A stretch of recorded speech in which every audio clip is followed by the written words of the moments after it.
और आप फायदा उठा सकते हैं हमारे 21 ऑनलाइन चर्चेस का। देखिए उनको, वो भारत की सब प्रमुख भाषाओं में उपलब्ध हैं। उड़िया, तेलुगु, तमिल, गुजराती, कन्नड़ा, तुलु, इंग्लिश, हिंदी, असमी, मराठी, पंजाबी, नेपाली, कोंकणी, मलयालम, सिंधी, भोजपुरी, बंगाली और मालवानी में। उसके अलावा 3 विशेष चर्च हैं। टीनेजर्स के लिए चर्च है, चिल्ड्रन चर्च भी है और गूंगे और बहरों के लिए भी है। Thank you, God bless you.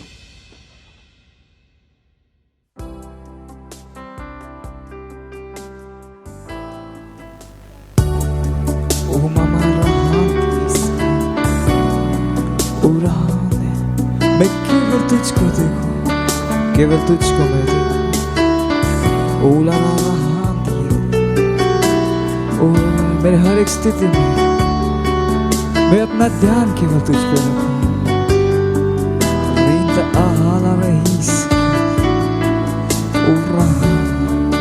मेरे साथ गा सकते हैं, केवल तुझको मैं देखूं, केवल तुझको मैं देखूं। जैसे तेरी मैं आराधना करूं, अपने आप को तुझको दूं, यही मैं रहना चाहूं तेरी उपस्थिति में प्रभु। जैसे तेरी मैं आवाज सुनूं, आत्मा और मन तू ताजा करे, अपने आप को तुझको दूं, यही मैं रहना चाहूं तेरी उपस्थिति में प्रभु। केवल तुझको मैं देखूं, केवल तुझको मैं देखूं। जैसे तेरी मैं आराधना करूं, ओ यीशु। जैसे तेरी मैं आराधना करूं, अपने आप को तुझको दूं, यही मैं रहना चाहूं तेरी उपस्थिति में प्रभु। जैसे तेरी मैं आवाज सुनूं, तू आत्मा और मन ताजा करे, अपने आप को तुझको दूं, यही मैं रहना चाहूं तेरी उपस्थिति में प्रभु। ऊकाब की तरह ऊंचा मैं उड़ता जाऊं, जैसे आत्मा के झोंके से मुझे ले जाए। ऊकाब की तरह मैं ऊंचा और ऊंचा उड़ता जाऊं, तेरे आत्मा के झोंके से तू मुझे लेके जाए। तू नियंत्रण में है,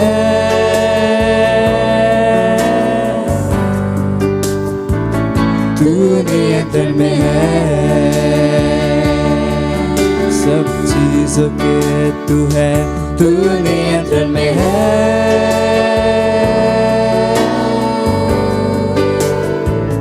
तू नियंत्रण में है, केवल तुझको मैं देखूं, केवल तुझको मैं देखूं, यीशु।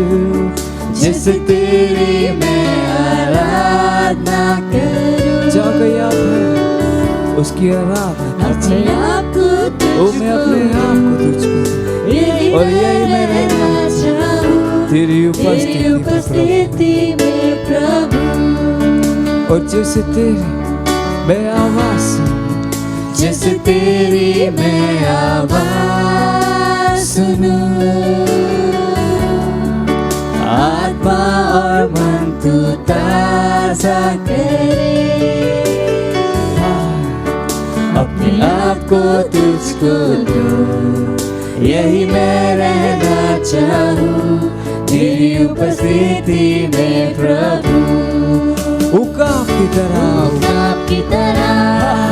ऊंचा मैं उड़ता जाऊं जैसे आत्मा के झोंके से मुझे ले जाए।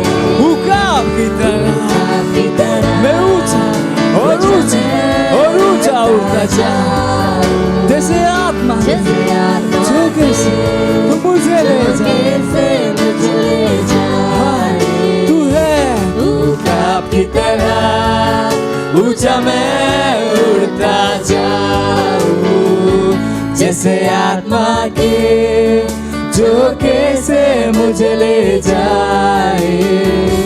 तू नियंत्रण में है, हर चीज के नियंत्रण में है, सब चीजों के, मेरे पैसों के, मेरे काम के, मेरे व्यवसाय के, हर एक स्थिति के तू नियंत्रण में, तू नियंत्रण में है। यीशु तू है, तू नियंत्रण में है। ओरा महान तू सब चीजों के नियंत्रण में है, हर चीज के नियंत्रण में है। हालेलुया।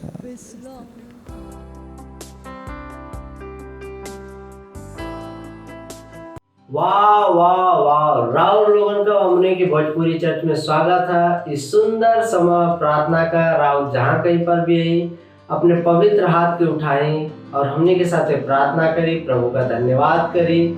रिसकरमा अंतला ली जे ग्रबो शकंतला ली ब्रबोन सारा बोन शकरा बो शकरा बोंदला ली से रबा री मांक्रो बो शकंतला ली ब्रगंतला री ब्रोशो सा ब्रेगंतला बोन सका बोंदला ली जगरा बोंदले परमेश्वर धन्यवाद। ये बदलाव के महीना में री जगरा बो शकवंतला ली जे मांक्र अंतला ली जो अक्र बोशो ब्रगंतला ली से क्रबा री से खरा बोन सा ग्रो मांतला लीजे ग्रेशो कोरो बोंतला लीजे ग्रमांक्र बोंशी केरे बोंतला वहा रिसो खरा बोशी ब्रोंतला लीजा ग्रमांदोल लीजे रे बोशा खरा बांसो ब्रोंतेले रीजा वहा लीकमा अंकरी ब्रोशकंतला लीजे गरवा। ओ धन्यवाद परमेश्वर, धन्यवाद धन्यवाद धन्यवाद। Hallelujah, praise the Lord. हमने अभी भी प्रार्थना कर लिया था, हमने का पहला प्रार्थना बिंदु हो जगरे अनुसार हमने प्रार्थना कर लिया था। हमने प्रार्थना करा था कि परमेश्वर लीडर के हृदय के बेवकूफी और छलावा से बुद्धि और सच्चाई में बदलत होंगे। ये हमने के बदलाव का महीना हो, वो एक एक करे के योग्य होंगे। हालेलुया। नीति वचन 21 अध्याय के 1 वचन कहत होंगे, राजा का मन नदियन के पानी की तरह यहोवा के हाथ में रहत होंगे, जिधर वो चाहत हुआ ओके उधर फेर देते हुआ। हालेलुया। प्रार्थना और मध्यस्थता करी विशेष रूप से भारत और महाराष्ट्र के लीडर्स के खातिर कि परमेश्वर के हृदय के बदलिया बेवकूफ़ी और छलावा से बुद्धि और सच्चाई के खातिर वो एक करे के योग्य हुआ जब हमने प्रार्थना करा थी। हालेलुया। घोषणा करी कि वो हर समय परमेश्वर की बुद्धि और प्रेम में काम करत हुआ और पवित्र आत्मा से निर्देशित होत हुआ, उनके देशन के खातिर परमेश्वर के एजेंडा के पूरा करे के खातिर। हालेलुया। जुझारू रूप से प्रार्थना करी और घोषणा करी कि डीप स्टेट के बदलाव के बावजूद वो उनके एजेंडा के सामने झुकीहन ना, वरन वो सत्यनिष्ठा के खातिर खड़ा हुई और गैर राजकीय लोगों के विरोध में बोली हन। हालेलुया। एक अनुसार हमने प्रार्थना कर जाता है। लीजा मांक्रो बोंशा बांदल ली ब्रोबोंशा खरा बोंदेले परमेश्वर रीजा गरा बोंदेले बदलाव के महीना में रीसा खरा बोंशा खरा बोंदल ली ग्रबोंशा कंदल ली जे गरा बोंशा खरा बोंदल रबा री करा बोंशा अंदल ली जे गरा मांक्रा बोंदल ली से करा बोंदल ली का मांक्रा बोंशा कंदल बहा री से खरा बोंशा अंदल ली जे ग्रबोंदल ली ग्रबोंशा कंदल ली ब्रगांदल ली सा या बारासो तोलो रेजागमा लिक्रवोंतला लीजे भवोंदेले। धन्यवाद प्रभु परमेश्वर। अंक्र बहुशकम तलबहा रिसो कोरो बहुशाम तला लीग्र बोंदेलबहा। धन्यवाद देते परमेश्वर। री मंकर बहुश अंतल लीम अंक अंतल लीग्रे बहुशकम तलबहा रिसे कर बहुशकम तलबहा। हमने प्रार्थना करते परमेश्वर रिस अगर बोलते लीडर्स के हृदय में उपयोग और छलावा के बुद्धि और सच्चाई में बदलाव हुआ यीशु मसीह के नाम में। ये हमने के बदलाव का महीना हो एक करे के योग्य हो यीशु मसीह के नाम में। लीजा बारा शोकरा बोंदल लीकरा बोशकरा बोंदल लीग्र बोंदल लीग्र बोशकरा बोंदल बा रीकरा बोशकरा बोंदल लीसे बारा बोंदल ली मांग्रो बोंशो गोरा बांतल बा रीकरा बोशा बारा बोंदल लीसो रोबोन शकरा बा लीका मंतल लीसे गरा बोशो तो लो राशि के मांग्रो शो बोंतल लीजा गबा लीब्र बोंतल लीसो मांग्र बोंतल लीसा मानसो रबा लिखे रेबो आसो मान तो लिखरा बोंदले परमेश्वर लिस अगर बोंदले लिखरा बोंदले परमेश्वर एक करे के योग्य हुआ यीशु मसीह के नाम में। लिस अगर बोन शकंतल लिब्र बोंतल बहा लिस से कर बोंदले लिखरा बोशो बोंतल लिखरा बोंदले लिस अगर बोंदले बहा। हर एक परमेश्वर हर एक लीडर के हृदय के बेवकूफी छलावा परमेश्वर बुद्धि और सच्चाई में बदला तो यीशु के नाम में। लीग्र बोंदले लीग्र बोशकंतल मोग्र बोंदल लिस अगर बहा बेवकूफी और छलावा से बुद्धि और सच्चाई में बदला तो यीशु मसीह के नाम में। ली मंत्र बोशकर मानतो लोरो सोकोरो मंत्र बांतल लीजे गरा बोशोक्र बहा लिस अगर बोंदले बहा। हमने प्रार्थना करते परमेश्वर मध्यस्थता करते विशेष रूप से भारत और महाराष्ट्र के लीडर के खातिर कि परमेश्वर उनके हृदय के बदलत हुन बेवकूफी और छलावा से बुद्धि और सच्चाई के खातिर उनके ही करे के योग्य होंगे। जब हमने प्रार्थना करते री बात शोकंतल बदले के योग्य हो पवित्र यीशु ली अंतल बहा। ओ धन्यवाद परमेश्वर धन्यवाद धन्यवाद धन्यवाद धन्यवाद प्रभु। इस प्रार्थना की मांगत है यीशु के नाम में आमीन हालेलुया। हमने भी प्रार्थना कर जाता हमने का दूसरा प्रार्थना बिंदु है। हमने प्रार्थना करत है भारत और भारत के हर राज्य में जबरदस्ती के वैक्सीन के विरोध में। Praise the Lord.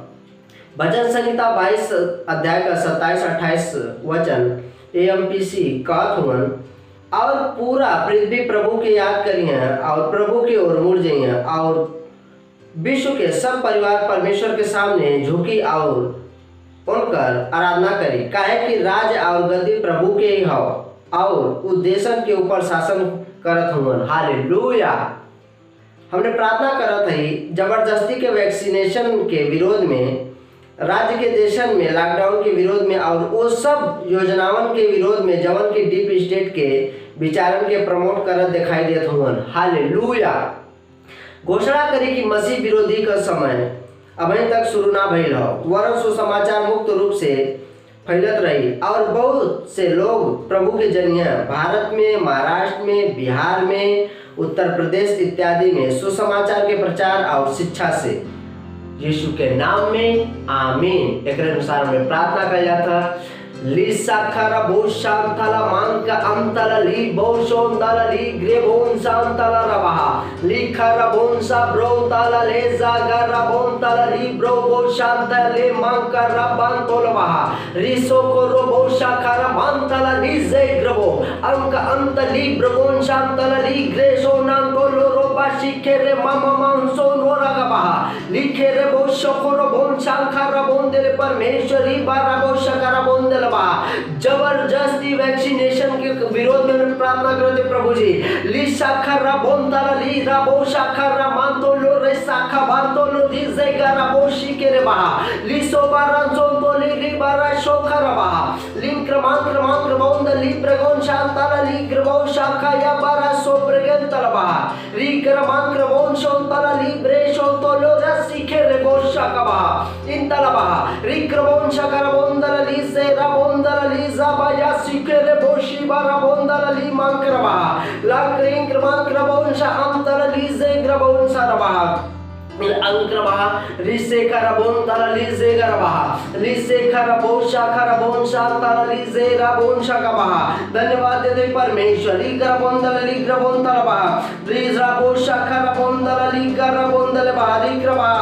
परमेश्वर भजन संहिता 22-27-28 के वचन के अनुसार हमने प्रार्थना करते हैं 22 अध्याय के 27 और 28 के वचन के अनुसार हमने प्रार्थना करते हैं प्रभु परमेश्वर कहा तो मन की और पृथ्वी प्रभु की याद करी है और प्रभु की ओर मूर्ति है और विश्व के सब परिवार परमेश्वर के सामने झुकी और उनका आराधना करी। कहा है कि राज और राजगद्दी प्रभु के ही हो और उस देशन के ऊपर शासन करत हुआ रीमान शाताला रवा परमेश्वर देशन के ऊपर शासन करत हुआ री गारा बोंदल राजगद्दी नहीं कहो यीशु मसीह के नाम में री बारा बोंदल सारे देशन के ऊपर शासन करते हो यीशु मसीह के नाम में लूसो खरा बंतला रीगा आराबोशा खरा बोंशा अंतला रीग्रा हमने प्रार्थना करते जबरदस्ती वैक्सीनेशन के विरोध में राज्य के देशन में लॉकडाउन के विरोध में और वो सब योजनाओं के विरोध में जबर की डीप स्टेट के विचारों के प्रमोट कर दिखाई देते हैं री बाशो कोरो बांशो ताला लीजा गारा बोंदल बहा री गारा बोंदल वैक्सीनेशन के विरोध में रीजा गारा बोंशा गारा बोंदल लीजा गारा बोंदल लॉकडाउन के विरोध में लीजा गारा बोंशा गारा बोंदल लीसा मंदल परमेश्वर लीजा गारा बोंदल ली गारा बोंदल लीसा ओशा गारा बोंदल ली मांगरा बोंदल ली ग्रबोंसा करबा लीजा गारा बोंदल हमने प्रार्थना करती परमेश्वर महाराष्ट्र में उत्तर प्रदेश में रीजा गारा बोंदल बिहार में हर एक राज्य में प्रभु का सुसमाचार मुक्त रूप से परमेश्वर प्रचार होता है यीशु मसीह के नाम में लीशो को रो बांदल बहा अंतला सो को रो बाशा खारा बोंदल लीजा गारा बोंदल यीशु परमेश्वर सुसमाचार का समय है लीसा खारा बोशो को लोरा बगासा अंतला ली गेरे बोशा मांतला ली ग्रोबोशो रा बांता ले रे शाकाबा ली ब्रोबोंदल बहा लीशो मांक्र बांतला ली जो ग्रोबोशा तलबा लंक्रिंग मांक्रो रोबाशा खरबा। ओ धन्यवाद परमेश्वर धन्यवाद धन्यवाद धन्यवाद प्रभु परमेश्वर धन्यवाद धन्यवाद धन्यवाद धन्यवाद प्रभु जी धन्यवाद करती हर एक काम के परमेश्वर खातिर धन्यवाद राहुल का धन्यवाद हमने के प्रार्थना के सुने खातिर प्रभु धन्यवाद हमने के प्रार्थना के उत्तर देवे खातिर परमेश्वर धन्यवाद जैसे महीना बदलाव का प्रभु परमेश्वर प्रार्थना के द्वारा एक महान बदलाव होते यीशु मसीह के नाम में धन्यवाद प्रभु धन्यवाद ये सब प्रार्थना के मांगत है यीशु मसीह के नाम में आमीन हालेलुया प्रेज द लॉर्ड। इस सुंदर समय है आराधना का हमने अपने प्रेस टीम का स्वागत किया जाए।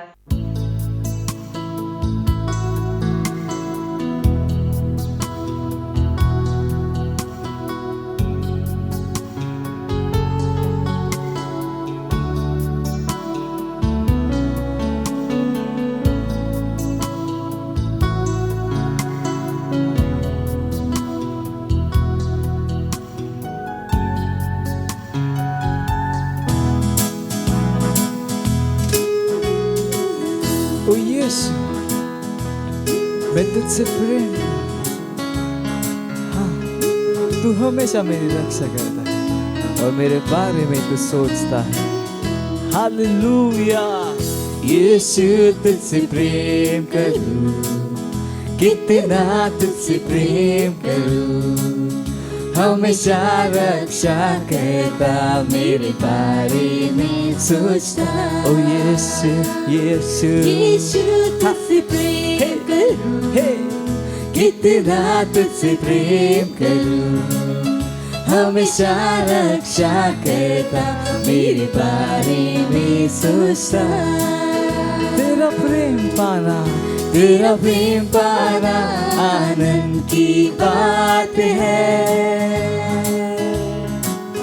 अपना कहलाना एक सम्मान है तेरा प्रेम पाना आनंद की बात है और अपना कहलाना एक सम्मान है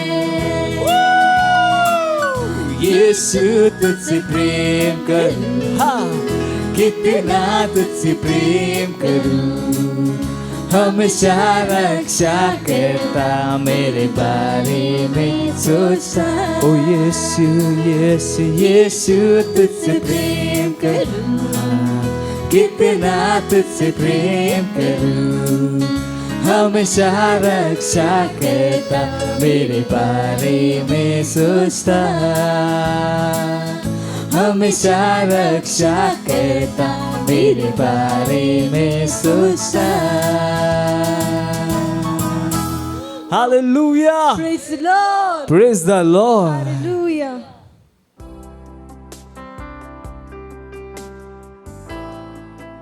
हालेलुया, प्रेज द लॉर्ड। इस सुंदर और अद्भुत समय है हमारे प्यारी वास्तविकता संग्रह का। आज का तारीख है 14 मार्च 2021, दिन रविवार। आज का संदेश है शब्दन के हमने का हथियार। हालेलुया।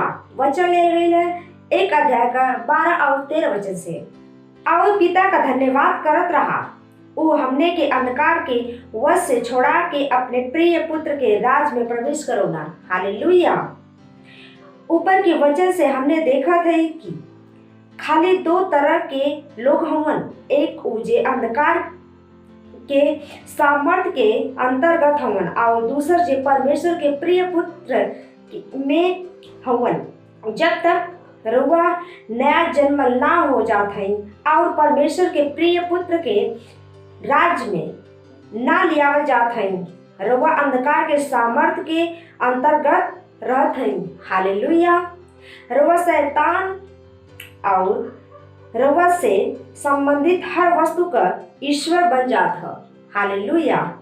याद करी जवन यहूदी यीशु के पकड़े आयल रहना, ओसे ऊ का कहना, तू अपने पिता शैतान से हवा और अपने पिता के लालसावन के पूरा कर चाहत हुआ। हालेलुया। यूहन्ना 8 अध्याय का 44 वचन। ई कारण हो कि हमने कुछ बार शासकों और देश के लीडर्स के अंधकार के प्रधानताओं से प्रभावित और नियंत्रण पावत थी।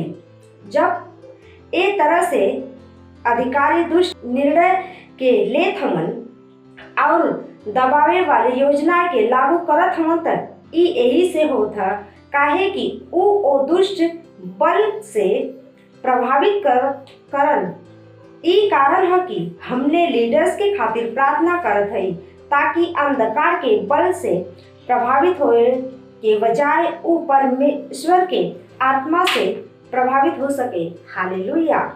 बाइबल कहत है, अब हम सबसे पहले ई आग्रह करत है कि विनती और प्रार्थना और मध्यस्थता और धन्यवाद सब मनुष्य के खातिर कइल जाए, राजवन और सब ऊंचे पद वालन के निमित्त। 1 तीमुथियुस 2 अध्याय का 1 से 2 वचन। फिर 2 कुरिन्थियों 10 अध्याय का 4 वचन कहत हवन, काहे कि हमने का लड़ाई के हथियार शारीरिक ना हो, पर गढ़न के ढा देवे के खातिर परमेश्वर से सामर्थी हो। हालेलुया। शब्द लड़ाई ग्रीक में स्टेटिया हो और ई हमने के बतावा था कि हमने का योजना बनावे वाले ऑफिस में है, आत्मा में एक मिलिट्री अभियान पर नेतृत्व करत। जब हमने प्रार्थना में शब्द के बोलत हई त परमेश्वर का स्वर्गदूत और परमेश्वर का आत्मा ओ वचन के लेत हमन और ओके हथियार बनावत हमन। ई कारण है कि ओके गढ़न के ढाक देवे के खातिर सामर्थी बनावत हमन। हालेलुया। यही से एक मसीही के रूप में अपने ऊपर देशन के लीडर्स के खातिर मध्यस्थता करे के जिम्मेदारी के बोझ के समझी। अधिकार अपने देश के लीडर्स के खातिर आत्मा में जुझारू रूप से प्रार्थना करी। Praise the Lord. अधिकार के वचन के साथ अंधकार के बल के उनके प्रभावित करे से रोके के खातिर डांट के भगा दें और घोषणा करें कि उनका हृदय प्रभु के खातिर मुड़त हो। प्रभु का इच्छा करे के खातिर हमने के जरूरत से ई प्रार्थना करे के हो, ताकि देशन के लीडर्स परमेश्वर की बुद्धि और सत्यनिष्ठा से प्रभावित हो जाए। हमने के जरूरत से उनके खातिर परमेश्वर के वचन के रेखा में प्रार्थना करे के चाहिए। हालेलुया। इस समय है प्रार्थना का। रवल जहाँ गए भी अपने पवित्र हाथ के उठाए और हमने पीछे प्रार्थना बोली। प्यारे प्रभु, हम रउआ के धन्यवाद देते हैं कि रउआ हमने के गढ़न के ढा देवे के खातिर सामर्थ के साथे सशक्त कइल हैं। वो विचार जवन मनुष्य के मन में बैठल है और ऊ मन जवन उनकर मनन मान ले हो, जिम्मे ऊ उनके खातिर रउआ के सपना और विधान के दिशा में ना चल पावत ह। हम घोषणा करत हई विश्व के शासकन और देशन के लीडर्स के ऊपर से शैतान के प्रभाव टूट गई हो। रउआ का प्रकाश उनके हृदय में आज महान रूप से चमकत हो। यीशु के नाम में आमीन। Hallelujah, praise the Lord. इस समय है गवाही का।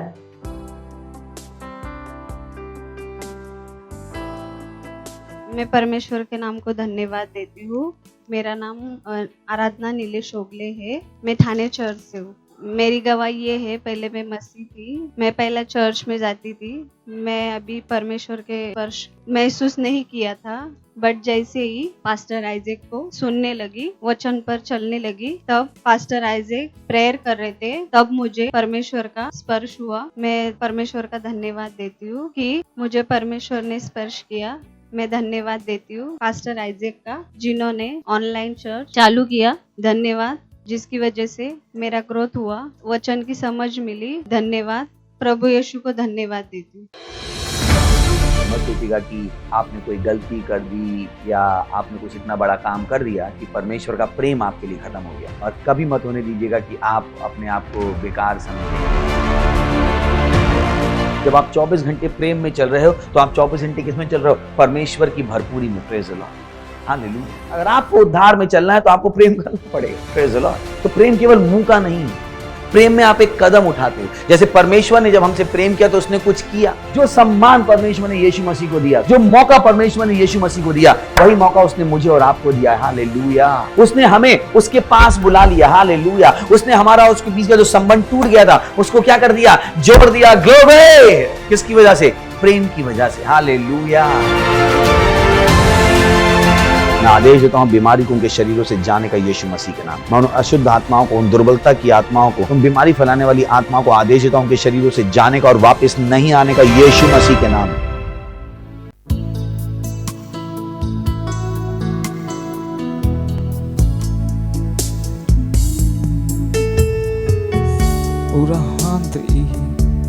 मैं अपना मन केवल तुझ पर लगाऊंगा, केवल तुझ पर। रहा ओ महान परमेश्वर, तू ही योग्य है, केवल तू ही योग्य है। रहा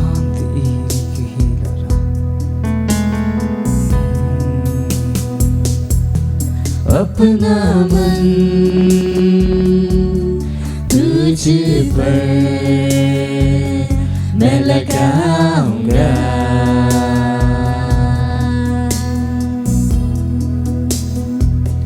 करना चाहूं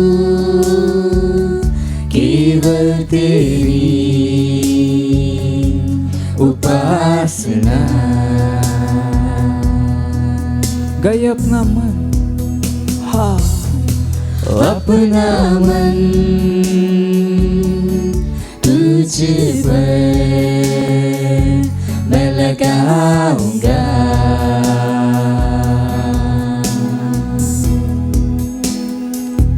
करना चाहूं केवल तेरी उपासना।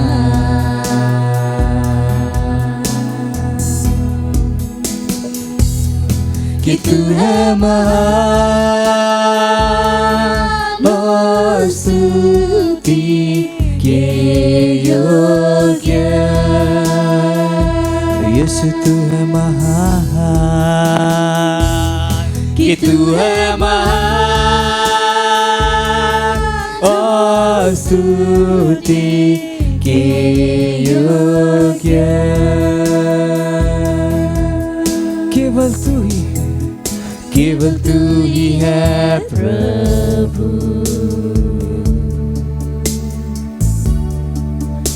केवल तू ही है प्रभु।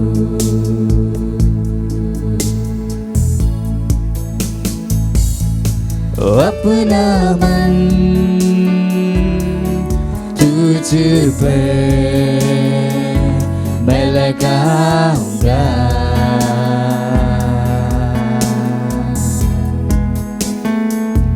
करना चाहूं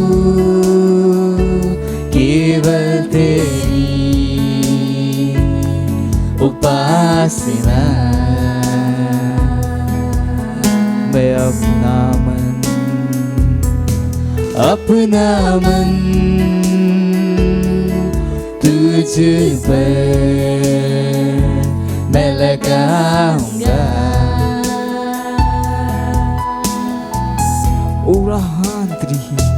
करना चाहूं केवल तेरी उपासना।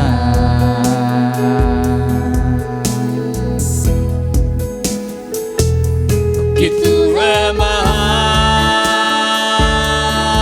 और स्तुति के योग्य। तू महान है कि तू है महान और स्तुति के योग्य।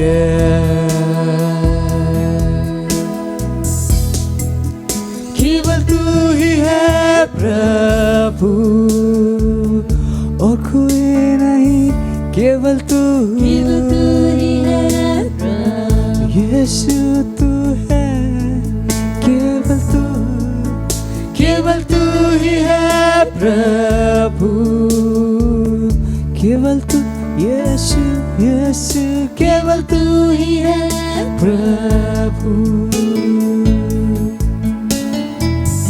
ओ यीशु, तू एकमात्र परमेश्वर है, आदि और अंत और आंधीर महामहिम परमेश्वर, केवल तू ही है, कोई और नहीं, केवल तू। Hallelujah.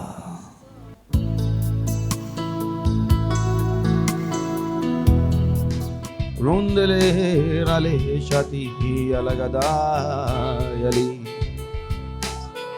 Lindra la shai laralaga bante Lontrele shaki daralare rali Rindra la rali ralaga bante le rali alabadi Rantra langraga bansho tele ke digraga raleba Rindrele shetele rilaga bantrele ralagaba Randrala shai alagaba Atrala zale shati lara lara lara lara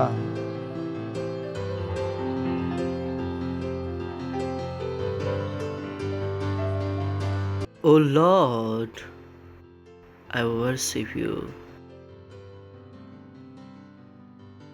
हमने के राउर स्तुति करते हैं जा, राउर आराधना करते हैं जा,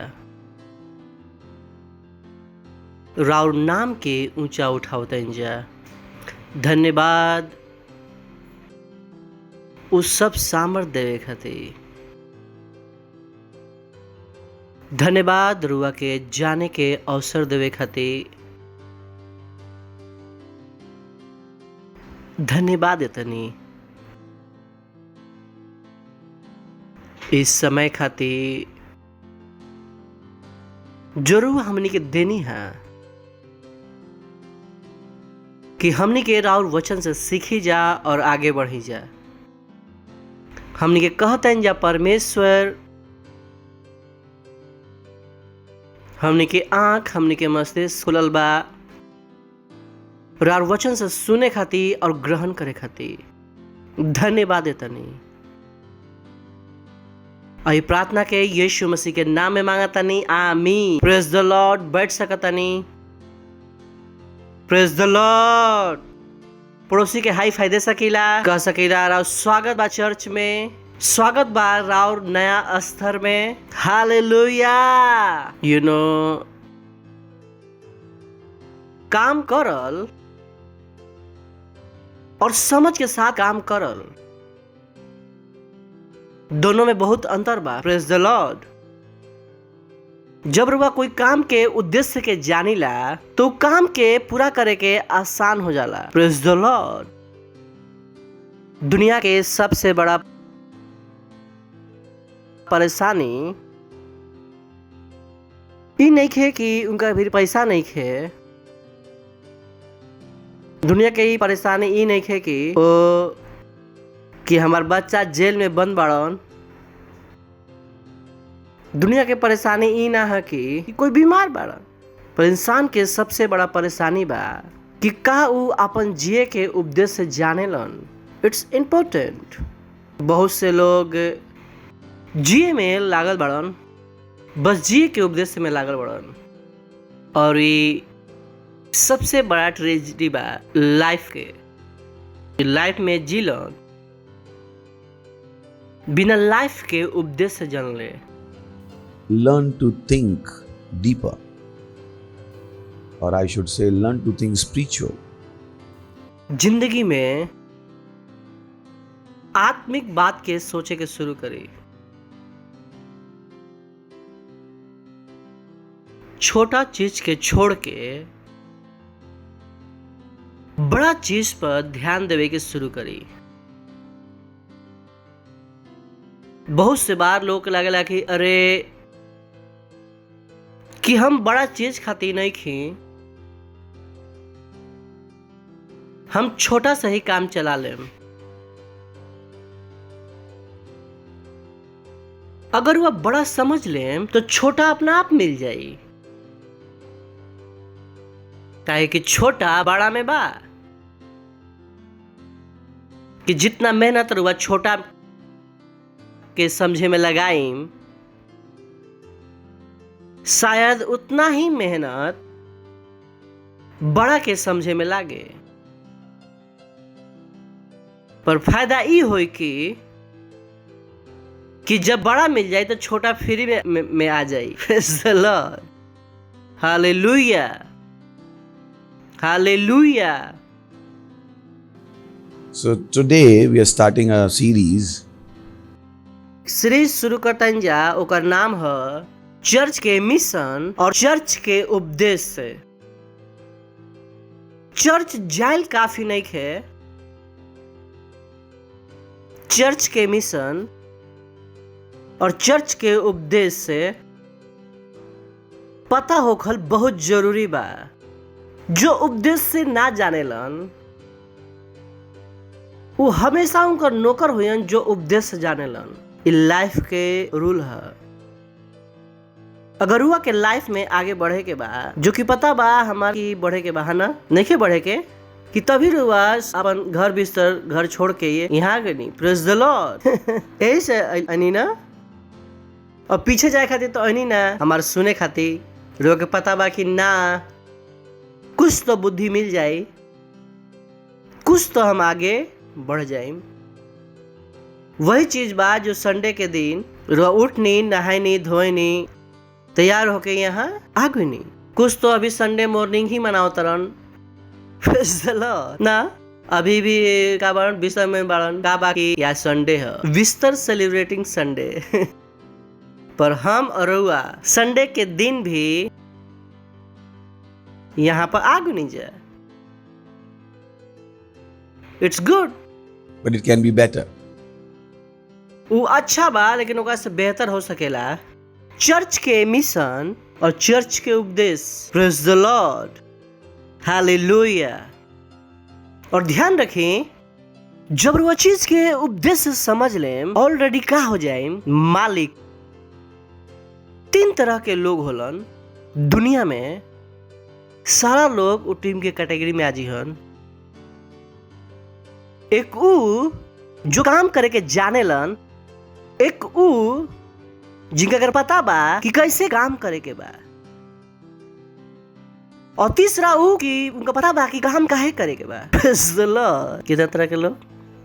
पहला के जो काम, दूसरा ऊ जो काम कैसे करे के बा, का करे के बा? जैसे रुआ कंपनी में जाई तो यहाँ पर रुआ के 3 तरह के लोग मिल जाई। एक होलन जो झाड़ू लगावेलन या मशीन चलावेलन, पर उनकर मशीन चलावे ना आवेला। जब वो गइलन तो उनकर ऊपर एक बैठा रहन, उनकर पता रहे कि मशीन कैसे चलावे के बा, लेकिन मशीन चलावत नहीं खन। चलावत तारन, वो का करेलन, उनका के बुलावेलन कि देख भाई हमें चलावे आवेला लेकिन चलाइम ना, चलाइबा तू। तो का करेलन, तो नीचे वाला के सिखा देवेलन। तो ई कौन सा लोग हवन जो काम करे के जानेलन? उनकर ऊपर के बैठल बा जेकर काम करे के आवेला, पर उ करत नहीं खनु के बुद्धिमान बरनु, वो ओकरा से बुद्धिमान। पर उनका ऊपर एक और बैठल बड़न जो बैठ के काम बनावेलन। कोई पता बा कि काम करे के काहे के बा? उ के होला? कंपनी के मालिक। उनकर पता बा कि काम करे के ही काहे बा। Praise the Lord. जब रउआ और हम जो कि हमने के चर्च हैं जा बात करत रहम धीरे धीरे हम, जब हम और रउआ ओ बॉय जो हम कहे वाले बानी ओकरा के ढंग से सुनम। अगला लाइन, जब हम और रउआ, आई एम थिंकिंग कि हम कैसे कहीं, हम इट्स टू बिग। हम कहने कि जब हम और रउआ जो कि चर्च हैं जा, कहीं कि हम चर्च हैं जा, हम चर्च हैं। ओ लॉर्ड, का रुआ पता बा कि रुआ खुद एक चर्च है? रुआ खुद एक चर्च है। तो एक चर्च की मीटिंग ना है, एक चर्चों की मीटिंग है। Praise the Lord. Oh boy, सुनाई पड़ल रुआ के? सुबह का भाई चर्च आयल, पड़ोसी से कहेंगे चर्च आयल। रुके देखी, रोक लागल की चर्च, रुआ का भी पता लागल की खुद ही चर्च है, जो खुद चर्च है ही नहीं। हम कहने की जब हम और रउआ जो कि चर्च हैं जा, का बानी जा, वो उद्देश्य के समझ जान जा, वो मिशन के समझ जान जा। हमार दिल धड़कता कि हम आगे के लाइन बोली कैसे। हम नहीं चाहते कि वो मिस कर दी, यही से बार बार रुको तनी। हमार अभी भी अंदर से सिग्नल नहीं मिलत कि वो तैयार बानी। अगर वो पकड़ ले, ओ बॉय, रुआ कहम हा पता ना रुआ का सोचम। जब हम और रउआ जो कि चर्च हैं जा समझ जान जा कि चर्च के मिशन और उद्देश्य का है, ये भारत के हमनिए के मालिक बन जान जा। Praise the Lord. और बेटर कर सके ला जान, है ना?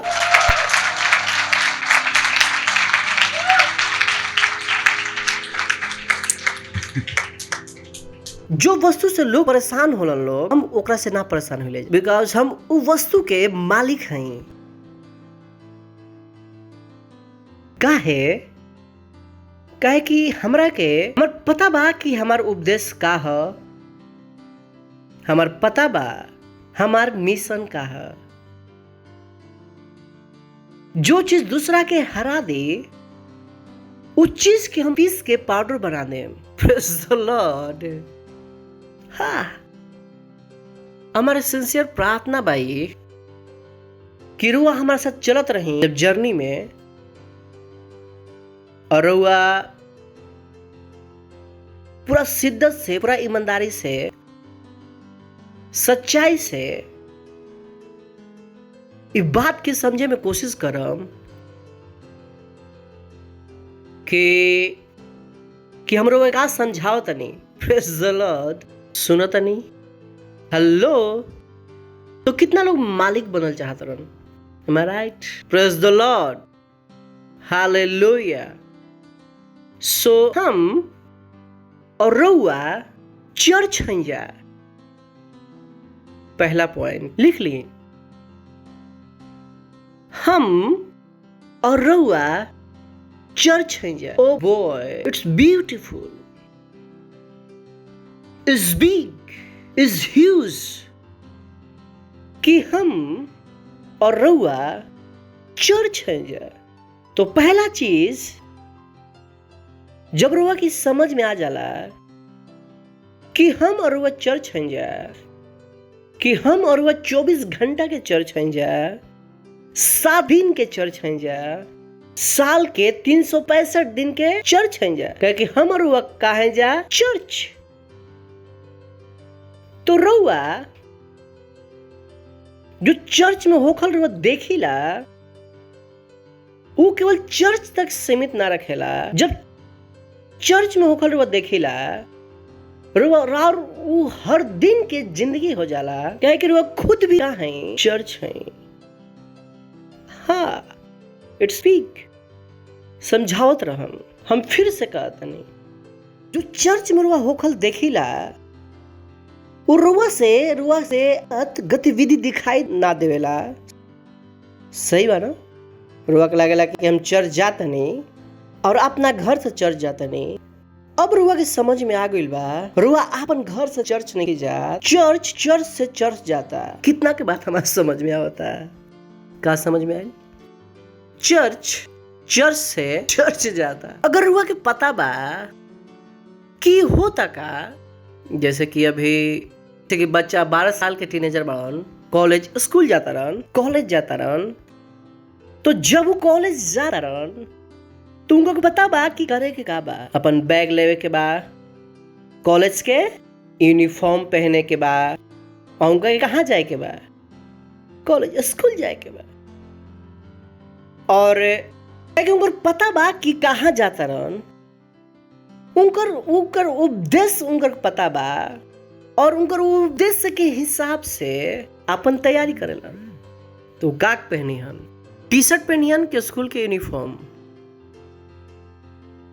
स्पोर्ट्स शूज पहनियन के ब्लैक शूज, हेलो बस्ता लिहन कि गेहूं के बोरी। और ये सब उनका कहां से पता लगाता है? उनको पता बा कि हम कहां जाता नहीं। अगर उनको नहीं पता कि हम कहां जाता नहीं, उनका पता ना हो कि उनका करे के का बा।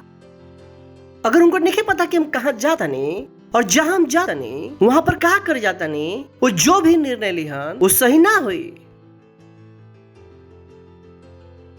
सोच के देखें, जब हम रोज शुरू से कहानी मिशन उद्देश्य जब रुआ के पता होला, रुआ का करता नहीं, जब रुआ के पता बा मिशन का ह, जब रुआ के पता बा उद्देश्य का ह, रुआ का लीला सही निर्णय के और जिंदगी से गलती खत्म हो जाला। यही कारण बा कि हम रोज हमेशा कहला कि हम गलती ना कर सकीला, हम चाह के भी गलती ना कर सकीला। हम सुबह मन भी बनाई गलती करे के तो हमारा से गलती ना हुई, कहे कि हमारा मिशन पता बा, उपदेश से पता बा। और हम कैसे कि जब हम स्कूल जाता नहीं कि हम कैसे कहा कि हम जींस पहन के आ गए नहीं, कैसे गलती हो गई? हम पता बा कि हम कहाँ जाता नहीं, पता बा कि वहां कैसे जाए के बाद एंट्री ना मिली यार। हम चाह के भी गलती ना कर सकीला, हम गलती काहे ना कर सकीला? क्योंकि हम पता बा कि का करता नहीं, हमार मिशन पता बा, हमरा के हमार उद्देश्य पता बा। Praise the Lord, hallelujah hallelujah. जब रोग के पता बा कि चर्च है, रोग के पता बा कि हर दिन हमरा के हमार प्रार्थना करे के बा, रोग के पता बा कि हर दिन हमरा के बाइबल पढ़े के बा, रोग के पता बा कि रुआ हर दिन आराधना करे के बा। काहे कि रुआ वो चर्च में होते देखिला तो रुआ के समझ में आला कि ओ जब चर्च ई करेला, ई चर्च के भी उहे करे के चाहिए जो चर्च करेला। Praise the Lord. समझ में आ गई रुआ के? प्रार्थना रुआ खातिर बंधन ना होला, बोझ ना होला। रुआ ना के लिए ओ पास्टर प्रार्थना करे के मन नहीं के करत ना, वो रुआ के जो मिशन मिलल बा, जो उद्देश्य रुआ के पता बा, वो रुआ अंदर आग पैदा करता और रुआ बिना प्रार्थना के लिए रह ना सकीला। Praise the Lord. तो ना रुआ केवल पता बा कि प्रार्थना करे के बा, तो कि ई भी पता बा कौन सा प्रार्थना करे के बा। कि रुआ चर्च जबैनी रुआ प्रार्थना सुननी, यहाँ पर जो आदमी प्रार्थना करत रहन वो प्रार्थना करत रहन कि प्रभु हमार शादी हो जाए, कि ओ प्रभु हम बच्चा के घर दे दो ना। चर्च इस तरह के प्रार्थना नहीं करत कि देश में यीशु मसीह के नाम आगे बढ़े। Praise the Lord. उछलावा जो लोग बना के रखले बड़न, उछलावा का हो जाए, खत्म हो जाए। हालेलुया। और प्रार्थना बदल जाला। रुआ को पता लग जाला कि रुआ है कौन। रुआ एक आदमी ना है, रुआ एक इंसान ना है, रुआ कहाँ है, चर्च है। और सोचे का तरीका बदल जाला। रुआ ना कहिला कि पास्टर हमार प्रार्थना करे के मन ना करेला, हम का करी ना। रुआ के पता बा ना हम चर्च हैं, हम चर्च हैं, या हम चर्च हैं, हम चर्च हैं। बाइबल पढ़ल रहल मुश्किल ना हो रहेला। ताकि रुआ को पता बा कि रुआ है कौन। रुआ कौन है, खुद चर्च। और परेशानी खत्म हो जाला। Oh boy, And this, I'm already running in my spirit. ई जो अगला बात बताएले बानी वो अपन आत्मा में दौड़े लगा। Oh God, praise the Lord, it's too big.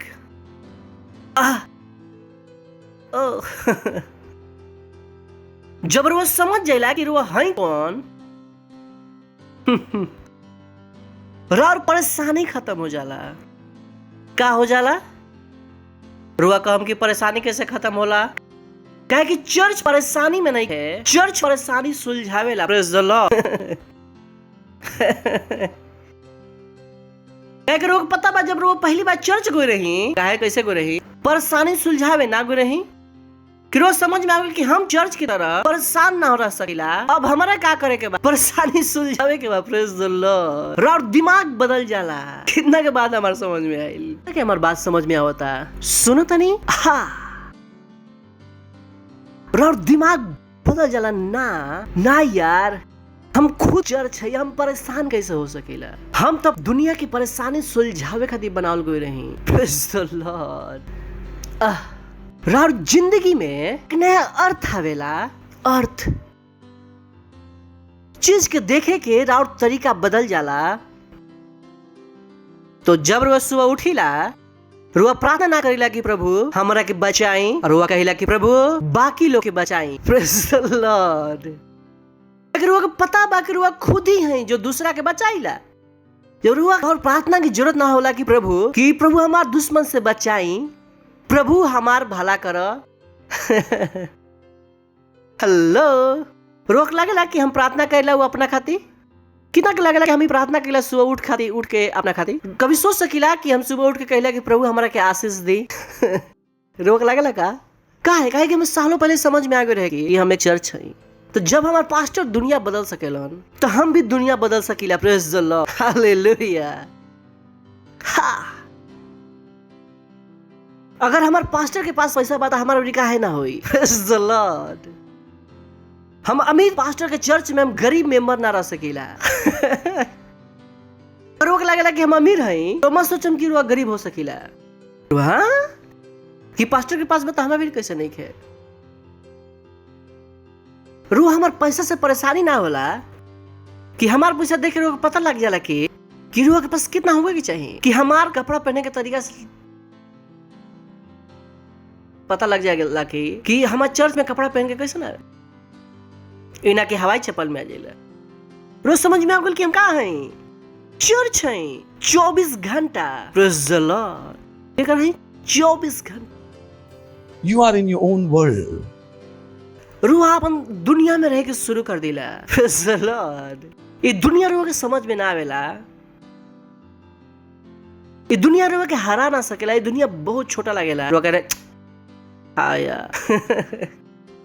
कोई कहीं रुआ से हम तरह मार डालम, चर्च के मार डाली। क्या कह रहा? ये भूला था का? पागल है का? वायरस करते घुस जाए चर्च में। वायरस कैसे घुस जाए?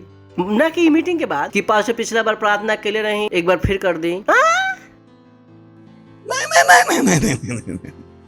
कल ये जिंदगी हमारा ना। Praise the Lord. Pastor church हो तो हम कम है क्या? हम ही चर्च हैं। अगर पास्टर निखन लग रहा, पास्टर बीमार नहीं हो, तो हम काहे बानी यार? रुआ का देखता नहीं? चर्च। और चर्च के देख देख के रुआ खुद के ही पता लगा होता नहीं हम चर्च हैं। होला ना कि पड़ोसी के घर में कार आ जाए कि रात की बीबी आ गई लन कि पति के समझ में ना आयल कि होता का पानी लो, पति बेचारा तक के सुबह तो सब सही रहे, पता ना कि बीच में पड़ोसी के घर में कार आ गई। पति ना चाहिए, हमरा के कार चाहिए। सुबह के शाम में क्या हो गई सोच के बताओ। सुबह फोन पर पति से कि तू बहुत अच्छा बाड़ा, तू हमार बहुत ख्याल रखला। शाम के भाषा बदल गई तो हमारे बारे में सोचबे ना करेला। तहार हमार चिंते नहीं खे, कितना साल से हम गरीब बनी जा। पति कहतन कि बीच में का भइल पड़ोसी के पति नहीं खे, बीच में चमत्कार का भइल पड़ोसी के घर खाता। बीबी पड़ोसी के घर में कार देख ले कार। अब तब तक रोटी नहीं मिलेगी जब तक कार ना आ जाए। पूरा जिंदगी के उपदेश से कार बा। सुबह उठते आलू के पराठा बांधते हुए अरे शर्मा जी के यहाँ तो कार आ गई। अब पति के समझ में आयल कि रात में जो भइल का रहे, बेचारा के रात भर नींद ना आइले कि सुबह तो बीवी सही रही, ई रात भर तो बिहेव काहे कइलो। सुबह समझ में आई कल दोपहर में शर्मा जी के यहाँ। अब समझ में आई आखिर पत्नी बदली का है। Praise the Lord. रोज समझता नहीं वैसे रो क्या करता नहीं, रोज चर्च के देखे का हो जाता नहीं, बदलत जाता नहीं। Praise the Lord. Hallelujah hallelujah. रोते हुए खिसियाते हुए क्रिश्चियन नहीं खी कि जो सोचता कि हम गरीब बानी, प्रभु आई हमारा सहायता करी, आके हमारा में रहता रह। हम परमेश्वर से सहायता कैसे मांगी?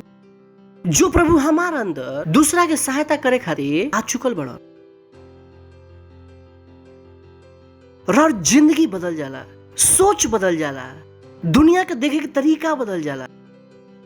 रुआ अपना आप के बेकार, छोटा, लाचार, गरीब ये सब देखल बंद कर दिला, सब देखल बंद कर दिला।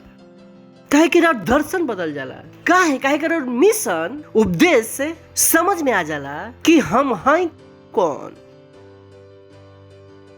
रुआ के अपना आप से मुलाकात हो जाला, रुआ अपना आप के जान जाइला, और फिर रुआ अपना आप से रुआ का बनाइला, आशा बढ़ाइला। वो पत्नी के पता बा कि वो पति के उतना तनख्वाह नहीं खे, फिर भी वो का करता रे, पति पर दबाव डालत है। वैसे ही रुआ के पता बा ओ जो पार्टनरशिप कहले रहन हमार तनख्वाह ओकर लायक नहीं खे, पर परमेश्वर के पास बा, अभी भी दबाव बनाओ तनी। Praise the Lord hallelujah. हाँ रुआ भी ऊंचा जिंदगी जियल चाहिला। रुआ उ तनख्वाह के द्वारा सीमित होकर का करतनी, मना करतनी। वो औरत के साथ पता बा कि उनकर पति कार ना ले सकेलन, फिर भी खुश नहीं खे। वो का करता रही, दबाव बनावता रही। वो दबाव केकर खातिर बनावता रही, संसार के चीज खातिर। पर हम और वह संसार के ना हैं जा, हमनी के संसार में बानी जा, संसार के नहीं खी। हम दुनिया की चीज खातिर दबाव नहीं खींचा बनावत, हमनी के परमेश्वर की चीज खातिर दबाव बनावता इंजा। Praise the Lord hallelujah hallelujah. हाँ That's what we think. कि यार 10,000 कब तक 10,000 बड़ा बन रहे, एक साथ 10,000 कब दे हम कितना साल हो गए। हमार पहला 1 लाख कब जाता, हम एक साथ 10 लाख कब दे वाला बानी।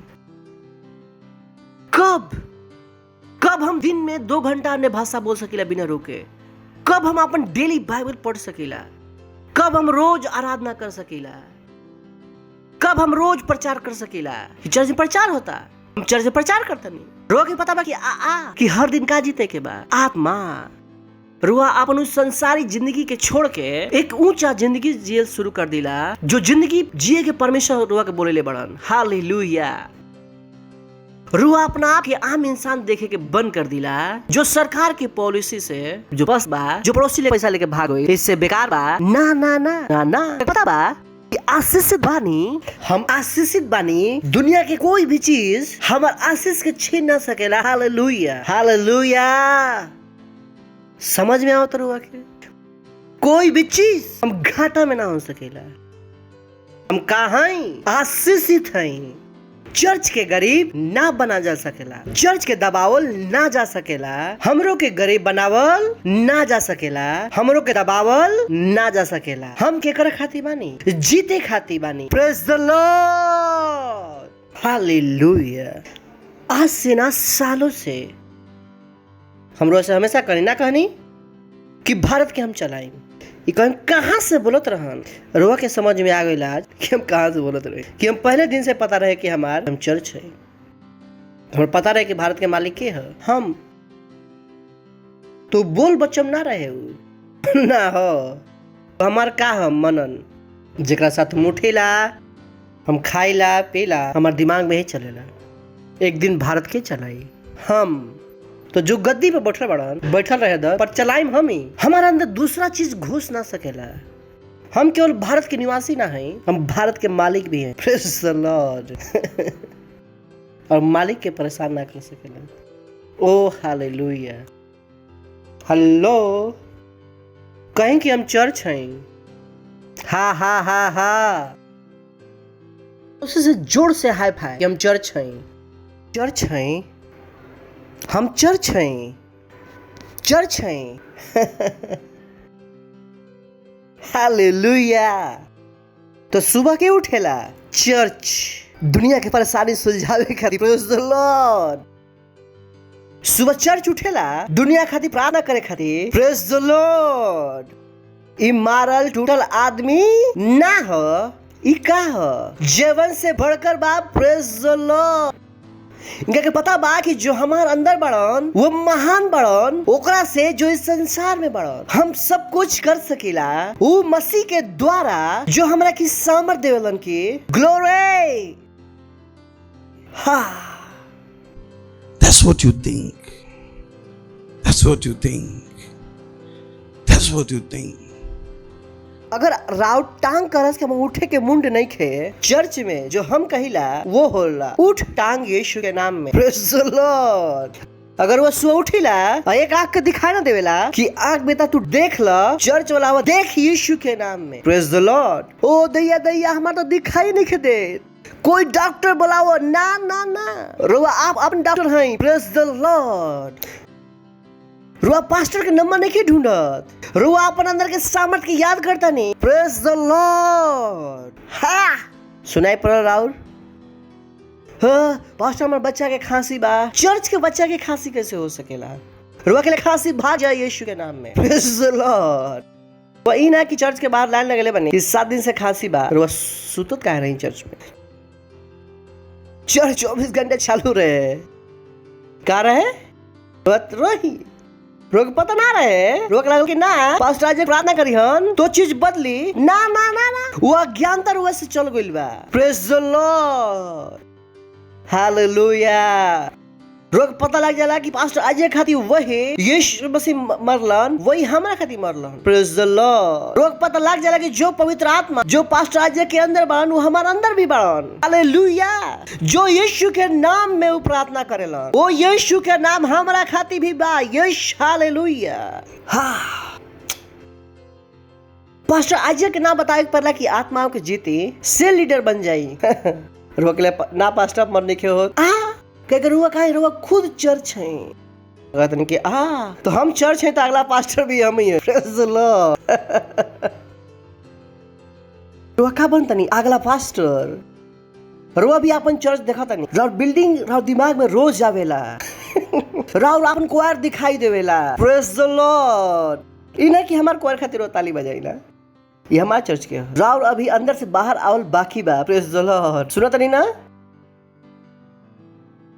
तो रुआ ना कहिला कि ओ पास्टर हम बहुत दूर रहिला, हम आ ना पाइला। रुआ कहिला कि ना पास्टर हम दूर बानी लेकिन हम चर्च हई। रुआ हमरा के पूरा चर्च बना सकीला। Praise the Lord, hallelujah. रुआ चर्च है जो रुआ चर्च से कनेक्टेड बानी। यही वो सोच है। जब पास्टर ना कि इंडिया भेजलन कि हम चर्च बनेनी, हम ही ना कहनी कि पास्टर रुआ से दूर जाता नहीं। हमार का होई, कोई ना होई, हम खुद चर्च है। Praise the Lord. हम अपन शुरू कर सकीला पास्टर के साथ के। Praise the Lord. जेकरा से रुआ आइला ओकरा के छोड़ीला ना, वो सबसे बड़ा बेवकूफी है। कुछ लोग ही करेलन, उनका लगला कि जेकरा से आइल बड़ा ओकरा से बड़ा हो गेला। कैसे पॉसिबल बा? का पॉसिबल बा? रुआ आज सुनो तनी, हम 15 साल से सोचो तनी। Praise the Lord. हम चर्च है। जब रुआ के ज्यादा समझ में आ जाला, रुआ ऑफरिंग हर दिन रुआ देवे के शुरू कर दिला। परमेश्वर के देवल ऐसा ना लगेला कि कुछ चल गए रुआ के लिए वाह प्रेज द लॉर्ड। सुनो तनी, हेलो हेलो। कोई हमारे सवाल पूछलन कि पास्टर हमार मन दुनिया में लागल बा, कैसे निकाली? चलिए पढ़ते हैं मरकुस 10वां अध्याय। ओ ओ ओ हा 10वां अध्याय 26वां वचन। लोग पता बा कि पहले की कहानी कैसे वो आदमी यीशु मसीह के पास आइलन। वो कहलन कि उत्तम गुरु कि बताओ हम अनंत जीवन पावे खातिर हम क्या करी? याद बना कहानी? नहीं के पता तो बताओ तनी। ये बचन के पहले की कहानी। और यीशु का कहलन तू काहे हमारा के उत्तम कहता रह? केवल परमेश्वर ही उत्तम बाड़न। फिर बाद में कहानी बढ़त गईल। आखिर में यीशु मसीह के बोलन कि आपन सब बेच बाच के और पीछे होला। अब बाइबल कहला कि वो आदमी बहुत उदास होकर चल गलन कि उनका के पास बहुत सारा पैसा रहे। चीदा लोग परेशान हो गए। तो चीदा कहने लगन लोग, वहां पर यीशु मसीह कहलन कि ऊंट के सुई के नोक से गोल संभव बा, पर अमीर आदमी के स्वर गोल संभव नहीं खे। काहे कि उनकर समझ में ना आई चीज। तो परेशान हो गए। तो वो आपस में बात लगलन कि अरे कि यार ये यीशु मसीह का बोलता रहन कि अमीर आदमी स्वर्ग बड़ा मुश्किल बा। वो परेशान काहे हो गइलन? है कि ये भी अमीर रहन। और जैसे हमें कहली ना कि अमीर आदमी के चर्च में मुश्किल बा, अच्छा अपन गरीब बा। अपन गरीब अच्छा बानी। गरीबी कब से अच्छा होके लगल? ये सब कह रहा लोग अमीर। जब यीशु मसीह कहलन कि अमीर के मुश्किल बा, तो ये परेशान हो गलन कि गरीब रहन लोग ना। ये सब कह रहा लोग अमीर कि अरे यार अब हम कैसे स्वर्ग जाएं जाए। और बहुत ही चकित होकर आपस में कहे ना लोग, तो फिर क्या कर उद्धार होई भाई? हमने के फालतू में घूमत जा का? आपन देख ला, फालतू में तो नहीं हटल। तो आपस में बतियावत रहन। Praise the Lord. सही बात। उन्हें के पास्टर जब लीडर आपस में कुड़कुड़ावे लगलन, पास्टर बोल गइलन 1 लाख देवे के बाद 1 लाख का पेड़ में हो गेला। इनका पता नहीं कि हम कितना गरीब बानी, लेकिन पता बा कि अमीर है। Praise the Lord. हमरा के राव गरीबी नहीं पता ना, हमरा के पता लगावे के बाद हमारे बाइबल से पता बा कि रुआ है का। Praise the Lord. अभी बेचारे चलता पीछे अब रिकाला फड़ा रख कर दिलन यीशु मसीह। हम तो खुशी खुशी चलत रहे, बीच में का गइल? नया रेवोल्यूशन आ गइली। तो ओके, अगला वचन। सवाल याद बा क्या कह रहे हैं हम कि हम अपन मन दुनिया की चीज से कैसे हटाए? रोग पता बा इस कहानी में यीशु मसीह का मतलब पैसा ना रहे, पैसे के से लगाव रहे। याद बना कितना के बाद हमारा समझ में आवता। यीशु बतले ना भी बात पैसा के ना रहे, बात क्या कर रहे? पैसा के लगाव के। जो पैसा रुआ अपना खातिर खर्चा करता नहीं और परमेश्वर के देवल नहीं चाहत। जब रुआ के लागेला चर्च में 50 रुपया देव बहुत बड़ा काम है, और चर्च के खत्म करे के बाद 100 रुपया की बिरयानी खाए बहुत अच्छा है। तो यीशु मसीह ये लोग की बात करत रहन जो अपना खातिर खर्च तो कर सकेलन और परमेश्वर की कुछ चीज देवे खातिर का लागला बड़ा 10,000 की घड़ी पहन सकेलन और 10,000 के रेपसोडी खातिर देव बड़ा मुश्किल बा कि जेकर मन केकरा में लागल बा आपन पैसा में। कहीं कि हम ऐसा नहीं खी, हमार मन प्रभु में लागल बा। हालेलुया। यीशु उनका और देख के कहलन मनुष्य से ई ना हो सकेला। It's so remarkable, it's beautiful. यीशु कहलन मनुष्य से ही ना हो सकेला पर परमेश्वर से हो सके। वो उनका से का कहत रहन, जब तक तू इंसान की तरह सोचबा तार मन हमरा में ना लागी। जब तू हमरा तरह सोचे लगबा हम तारा के सहायता करब, हम अपन हर मन हमरा में लगावे में। Praise the Lord, hallelujah. यही वो चीज रहे जो कहलन कि हम का करब कि हम अपन आत्मा इनकर अंदर रखम, हम इनकर पत्थर के हृदय बदल के आ देम मांस के हृदय। याद बरुआ के ये वो चीज है। मत काम कि ओ कि हमरा के परमेश्वर समझ में ना आवेलन। अब रुआ बदल चुकल बानी। परमेश्वर अब रुआ खातिर संभव बना देले बड़न कि रुआ परमेश्वर से प्रेम कर सकी। Praise the Lord, hallelujah. अपना हाथ के उठाए कही आमीन। सुनो तनी रुआ कि पुराना देखल बंद कर दी। जिकरा के परमेश्वर के काम करे में परेशानी होत रहे ना, रुआ के पता बा परमेश्वर रुआ खातिर का बना देले बड़न संभव। उ कहलन मनुष्य से ही ना हो सकेला परंतु परमेश्वर से हो सकेला। परमेश्वर के साथ सब कुछ का बा संभव।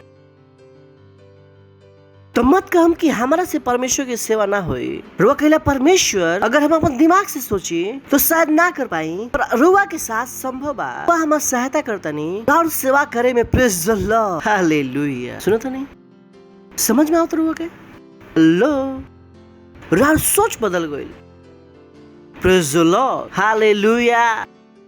हेलो सुना था नहीं कुलुस्सियों पहला अध्याय 12वां सॉरी कि मनुष्य के साथ ही संभव कैसे संभव बा वो तो उनका के बतान पुराने नियम कराम बतले रहा कम रुआ काम कि ना वो तो नया नियम है बा ना। नया नियम कब शुरू भई? जब पवित्र आत्मा आया। पता बना रहा नया नियम कब शुरू भई? जब यीशु मसीह मर के जिंदा हो गए। जब तक यीशु मसीह जब तक रुआ पढ़ा नहीं मार्क लूका मरकुस यूहन्ना रुआ अभी भी करम बानी पुराने नियम में। क्योंकि यीशु मसीह मर के जिंदा ना भई रहन। तो समझ गई ना जब वो अपन चेला लोग से बात करत रहन तो भी का रहे पुराना नियम। बाइबल में भले वो किताबा नया नियम के पाठ लिखल बा पर वास्तव में का बा आत्मा के स्तर में पुराना नियम। कितना के हमारी बात समझ में आवता। पिता के धन्यवाद करते रह, पिता के धन्यवाद करते रह, पिता के धन्यवाद करते रह। ओ पिता के धन्यवाद करते रहा जो हमने के योग्य बनैलन। Praise the Lord. पिता के धन्यवाद करते रहा जो हमने के योग्य बनैलन। बनैलन की बनैहन, बनैलन की बनैहन। वो चीज जो अभी पढ़नी मरकुस में जब वो लोग कहलन कि ओ परमेश्वर फिर हमार उद्धार कैसे हुए, ये चीज में परमेश्वर नया नियम में पूरी कर देलन। वो हमनी के योग्य बना देलन। Praise the Lord, hallelujah. ओ वो हमनी के योग्य बना देलन। Praise the Lord. कहें कि हम योग्य बानी, हम योग्य बानी, हम योग्य बानी। जो हमरा के योग्य बनेले बड़न या जो बनावे वाला बड़न तो कभी मत देख हम कि ओ कि हमारे अंदर योग्यता नहीं खे। हमारे अंदर का बा योग्यता। और हमरा की योग्य के बनेले बा परमेश्वर। हमरा की योग्य के बनेले बा परमेश्वर। ओ हालेलुया। सोचिए कि 24 घंटा रुआ यही सोचता नहीं 24 घंटा कि परमेश्वर रुआ ही का बनेले बड़न योग्य। ई रुआ के पता बा कि परमेश्वर हमन कौन इरो से कितना प्रेम करेलन। Oh Lord how to explain you. परमेश्वर वसे कितना प्रेम करेलन। ये उस तरीके से बाकी कि जब रहुआ एसी में रह के सीख ले बानी तो रुआ धूप में निकलल नहीं चाहता नहीं घर में से, कार में से, ऑफिस में से, सब जगह एसी। रुआ के कोई धूप में से चले के सिस्टम बाना। बट ये क्या करता, बड़ा बल काम करता। रुआ क्या कर सकेलन, पुश कर सके। रुआ क्या करी, धूप में चली। एकरा के ध्यान में रखो, बतावले बानी ई ना समझम तो ना समझम, तो ऊ ना समझम तो कल्याण हो गया। हमार पता बा कि रुआ समझ कहीं कि आमीन, कहीं कि हमारा भी समझे वाला आंख बा, भी सुने वाला कान बा। सुनता नहीं सो यीशु मसीह स्वर्ग में एक बच्चा रहन जेकर नाम रहे यीशु मसीह। ऐसा बिल्कुल भी ना रहे। यीशु मसीह के कोई भी स्वर्ग में ना देख ले रहे। सुनता नहीं क्या कहनी हम, यीशु मसीह के कोई भी स्वर्ग में कि स्वर्ग में नाम रहे, स्वर्गदूत सबको आगे कहता यीशु कैसन बाड़ा, ऐसा बिल्कुल ना रहे। कितना पता बनाई का सच बनाई। यीशु हमेशा कहाँ रहन, पिता के गोद में। केकरा में रहन, केकरा में रहन, पिता के गोद में। Oh Lord is too big, too big. तो यीशु कहाँ रहन, पिता के गोद में। यीशु मसीह पिता से बाहर कभी हल ही न रहन। बाप और बेटा की जो मोहब्बत रहे वो अरबों सालों के रहे। सृष्टि के आरंभ से पिता और पुत्र कहाँ रहत रहन लोग, साथ में। कितना के बाद समझ में आवता। हेलो, है कि यीशु हमेशा केकर अंदर रहन, केकर अंदर रहन, पिता के अंदर। यीशु मसीह पिता के बाहर हल ही ना रहन। और ये जो मोहब्बत बा, ये जो प्रेम कहानी रहे, जेकर हम हीरोइन देखाइले बानी थोड़ा देर पहले, ये प्रेम कहानी चलता कब से पता ना कब से। शुरुआत कहे कि वही आदि और वही अंतवन। वो यीशु के अंदर बढ़ान, पिता के अंदर। पिता यीशु से प्रेम करेला, यीशु पिता से प्रेम। यीशु के रूप में नहीं खा, वो के रूप में बढ़ान, वचन के रूप। के रूप में बाइबल कहला कि आदि में वचन रहे और वचन परमेश्वर के साथ रहे और वचन ही परमेश्वर। और वचन का भइल देहधारी भइल। यूहन्ना पता बा ना, जो हम कहता नहीं समझ में होता ना। और ये पिता और पुत्र इतना साल से मोहब्बत में बढ़ान, पता ना कब से। पर क्रूस पर कुछ भइल, क्रूस पर कुछ भइल। क्रूस पर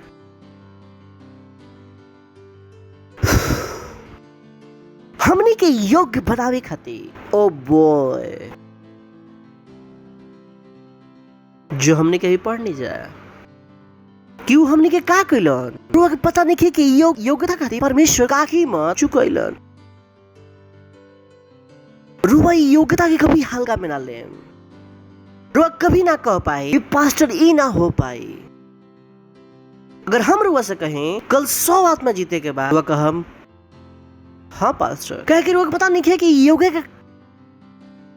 योग्यता खातिर करल का गइल बा। तो क्रूस पे कुछ भइल, क्रूस पे कुछ भइल। परमेश्वर के हमनी के का बनावे के रहे, योग्य। परमेश्वर के पता रहे योग्यता मजाक में आवेला नहीं कि लड़ाई बड़ा रहे।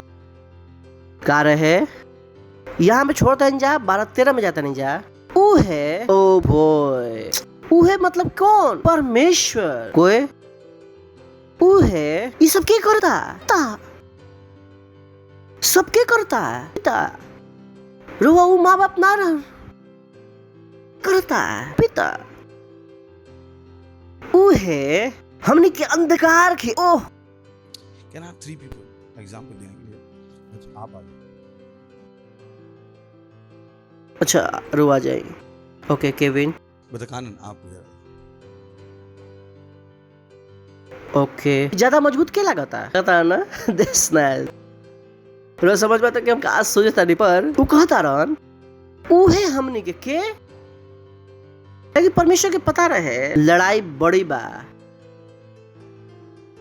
राउर आत्मा के पीछे हाथ धर के पड़ रहे, जेकर नाम बा शैतान, जो रुआ के कहां ले जाए पर तुला रहे, नर्क में। इनफैक्ट रुआ ऑलरेडी कहां रही, नर्क में ही रही ऑलमोस्ट। वो का कहता, उहे हमनी के अंधकार के वश से केकरा, तो ये आदमी हो और बात करता, लड़ाई केकरा खातिर चलता, हमार और रुआ खातिर, बीच वाला आदमी। पर ये आदमी कहां बड़न, पकड़ ला, जोर से पकड़ ला। केकर बस में, अंधकार के वश में। केकर वश में, तो उहे हमनी के लड़ाई केकर खातिर होता, हमार और रुआ खातिर, हमारा खातिर और रुआ खातिर। और यहाँ पर बैकग्राउंड में क्या चलता, मोहब्बत केकर, पिता और पुत्र के। पर उनका मोहब्बत बीच में क्या आ गई, हम, इन दोनों की मोहब्बत चलता। इन लोग के मोहब्बत में तीसरा प्राणी कोई आ गई, हम। बाइबल कहला कि परमेश्वर जगत से इतना प्रेम कैलन, इतना। तो परमेश्वर के पिता पुत्र के का बापन मोहब्बत। तीसरा कौन बाजे, मोहब्बत बा इ लोग के, इ दोनों के अपन मोहब्बत बा, इ लोग के केकर मोहब्बत बा, हमरा से। Praise the Lord. कहे कि परमेश्वर के हमरा से मोहब्बत बा। कभी कभी ज्यादा लगला मोहब्बत से समझ में आला मोहब्बत है, प्यार से मोहब्बत समझ में ना आवेला। कि इंडियन पिक्चर सब हर मोहब्बत हमार लगेला कि हम मोहब्बत समझ में आवेला। हालेलुया। हमार लगेला कि यूहन्ना 3:16 के पढ़े के चाहे कि परमेश्वर हमने से इतना मोहब्बत कैलो, ज्यादा फैलाला ना। ओके, तो ये बीच में के बा, वो पिता और पुत्र का करलन, मोहब्बत।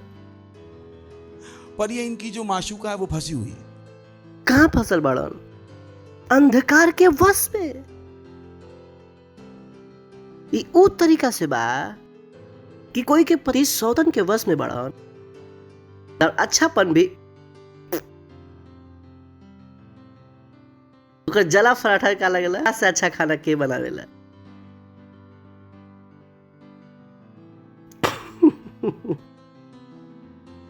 हम और आखिर में कहाँ रह जा, मस के कहलस कि 100 रुपया दे दो। पैसा पेड़ पे गेला, हम 100 रुपया काहे दी परमेश्वर के, काहे कि रुआ ऊपर संसार के भूत चढ़ल बा, काहे केकर वश पे बढ़न। फिर अच्छा आदमी दिखाई, चर्च में आए तो पहला बार क्या कर, धर्म बदल चाहत रह। याद बा अपन ऊपर के वशीकरण, याद बा कुछ बार जो पहली बार आयल हुई, अभी भी वश में हुई, तो कहे चर्च चला, तुम लोग धर्म बदल, भैया तू संसार के वश में बड़ा। हमें बानी जो तारा के छुड़ावे पर लागल बानी। हालेलुया। समझ में आवता ना रुआ के, देखते रुआ अपना आपके, चर्च वाला के रुआ कैसे देखते हैं। हम अपन वाला छोड़ दी, तारा वाला ज्यादा अच्छा लगा। मारो मारो रुआ।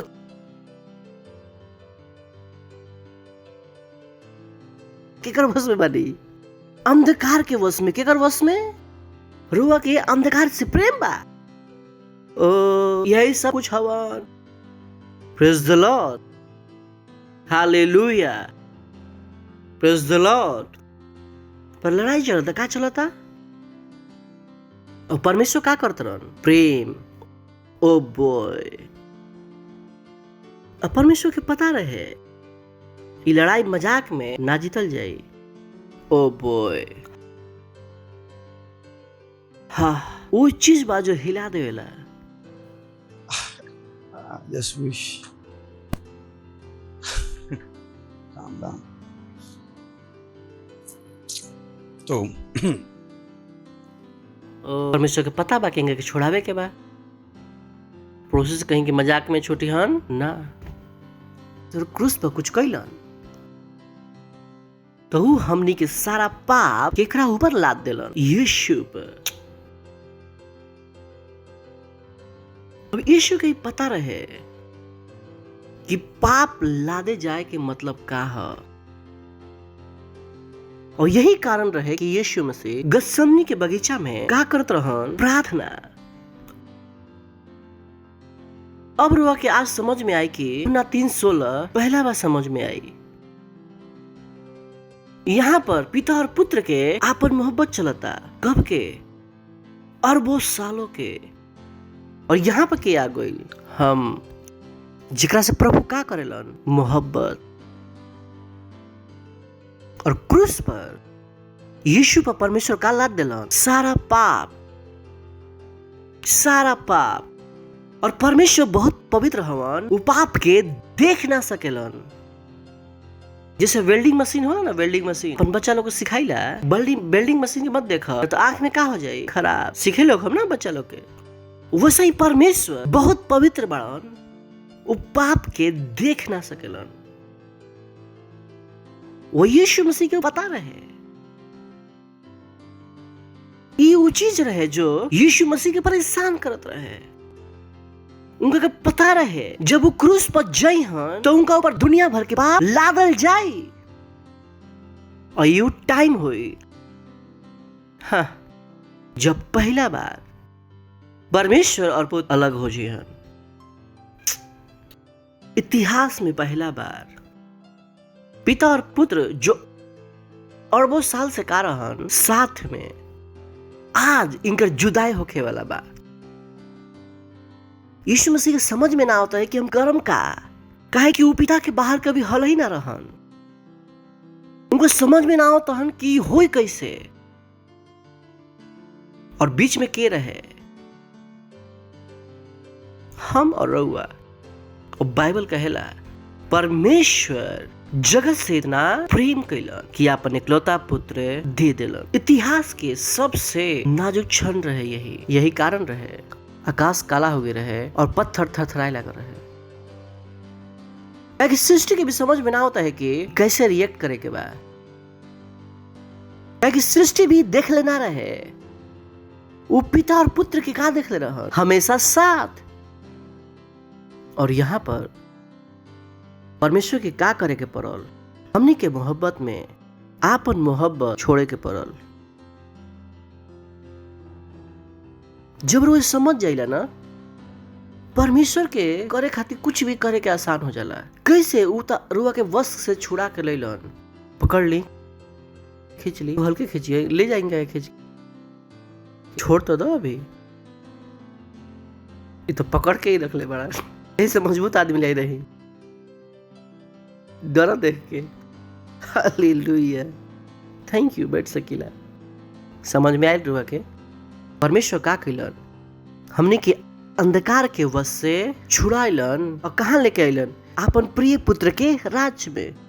ऐसे कह रात में प्रार्थना कर तो हमारा कोई फर्क ना पड़ेला, ताकि हमें समझ में आवेला कि हमारा के परमेश्वर पहले कैसे रहे। हम अपना खातिर ना जी सकेला और हम परमेश्वर के मोहब्बत में बनी, काहे कि हमारा उनकर मोहब्बत समझ में आवेला।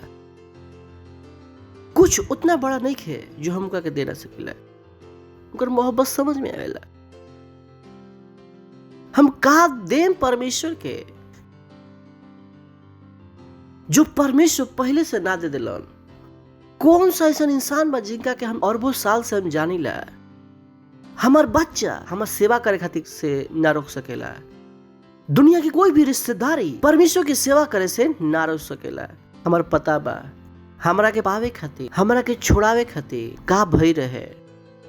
परमेश्वर हमरा खातिर का बड़ा नंबर 1 और हमनी के का कैलन, योग्य बनैलन और योग्यता के दाम बहुत बड़ा चुकैलन। तो रुआ ना कहिला कि परमेश्वर हम ना कर पाए। Praise the Lord, hallelujah. काहे कि अब का दिखता नहीं, ओ योग्यता के का दिखता नहीं। वो इस तरह से मान ली एक आदमी बा जिनका दोनों टांग कट गईल, तो शुरू में रोई हन कि अरे हमारा टांग कट गईल, हमारा टांग कट गईल, हमारा टांग कट गईल। बट फिर ओकरा बाद व्हील चेयर आ जाए। शुरू के 5-6 महीना रोई, टांग के देखी, सोची हमारे साथ कुछ बुरा हो गई, सोचिए ना। और धीरे धीरे ओकर दिमाग का हो जाए। और 6 महीना बाद जब उठी हन और उनका के बाहर गार्डन में घूमे जाए के बाद अपन टांग के देख के रोहन ना, उ का करी हन अपन व्हील चेयर खींची हन, आराम से बैठी हन और का करी हन घूमी हन। कि अब उनकर भरोसा उनकर टांग पर निकल रह गइल, उनकर भरोसा केकरा में आ गइल बा व्हील चेयर पर। वैसे ही जब रुआ के उ समझ में आ जाला, रुआ अपन योग्यता से जियल बंद कर दिला और उ योग्यता से जिए के शुरू कर दिला जो परमेश्वर रुआ के दिले बान। Praise the Lord. रुआ के समझ में आ जाला कि हम सब कुछ कर सकीला। रुआ केकरा में रह के सीख गइल बानी, परमेश्वर में रह के सीख गइल बानी। इ रुआ के पता लग जाला कि आखिर में भइल का बा। Praise the Lord. रुआ सोच बदल चुकल बा। हालेलुया। रुआ के परमेश्वर के मोहब्बत का बा समझ में आ चुकल बा। पता लग गइल बा कि उ रुआ के का कइले बड़न, योग्य बना देले बड़न। उठाई अपन हाथ, करी अन्य भाषाओं में प्रार्थना। लांत्रा ला शाथेले इंत्रा ला ही तला बादे लींत्रे के बोशा थीली बा रांग रगजाली अलग बांतले रलबा लांतुली अली बसी तला कदारे रला रिंदले रली रली अला बाबा रुंतले रिंदला रातिली अलबा रुंतिली ओंतले रांतले आतला रातिली रातिली रातिली अलबा लोंदले लोंदले लीरला जातले लांतिली लांतला लिंदोलो लेरले लाशती लाशती लाशती लारला लिंदले लिंदले लिंदले लिंदले लिंदली शांदले लांदोलो लांदला लातिली यालला लुशते लारला। Praise the Lord. Hallelujah. Hallelujah. Praise the Lord.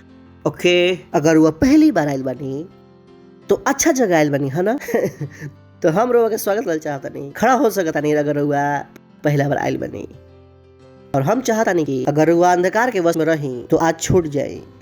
ये छोटा सा प्रार्थना करने के बाद हमारे साथ है और रुआ वो योग्यता के ग्रहण करब, वो प्रेम के महसूस कर पाए जो परमेश्वर रुआ से करेलन। करल चाहे हम प्रार्थना तो आंखें बंद कर ली और जो हम कहीं वो हमारे पीछे अपन मुंह से बोलम, अपन दिल से विश्वास करके आंखें बंद कर ली ताकि रुआ राउर ध्यान इधर उधर ना जाए। कहें कि हे प्यारे पिता, हम रुआ के पास आवतनी यीशु के नाम में हम विश्वास करतनी, यीशु मसीह में जीवित परमेश्वर के पुत्र में कि ऊ हमरा के बचावे खातिर क्रूस पर मरलन और परमेश्वर उनका के तीसरा दिन मरे हुए में से जिंदा कैलन और वो हमेशा खातिर जिंदा बढ़न।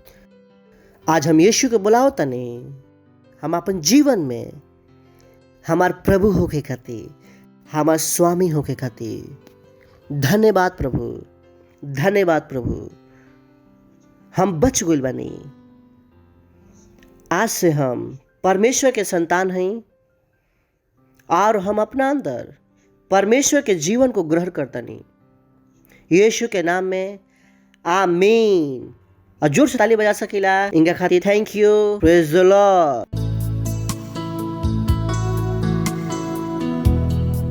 तो इस समय बाद अपन भेंट, अपन दशमांश और का करे के पार्टनरशिप देवे के। Thank you, God bless. Choir हमने के हेल्प करी हन, जोर से ताली बजा सकीला।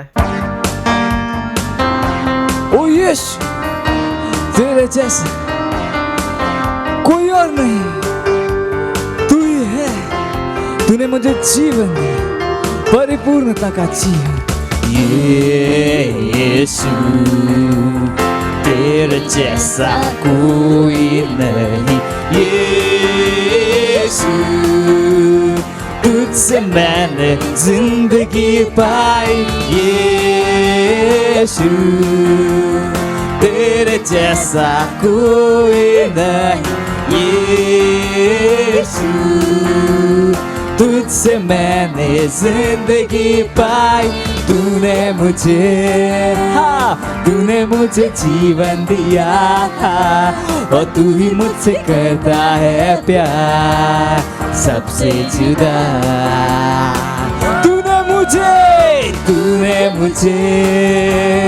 तूने मुझे जीवन दिया, और तू ही मुझसे कहता है प्यार सबसे जुदा। Hallelujah,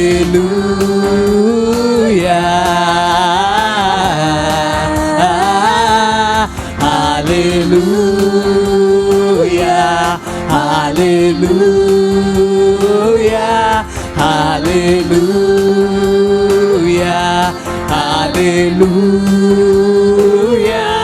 hallelujah.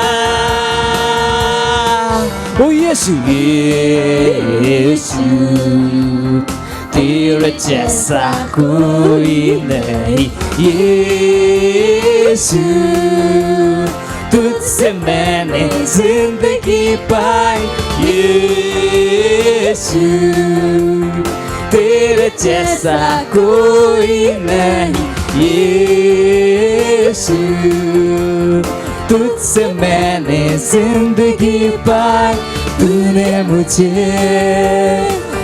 मुझे जीवन दिया, और तू ही मुझसे करता है प्यार सबसे जुदा।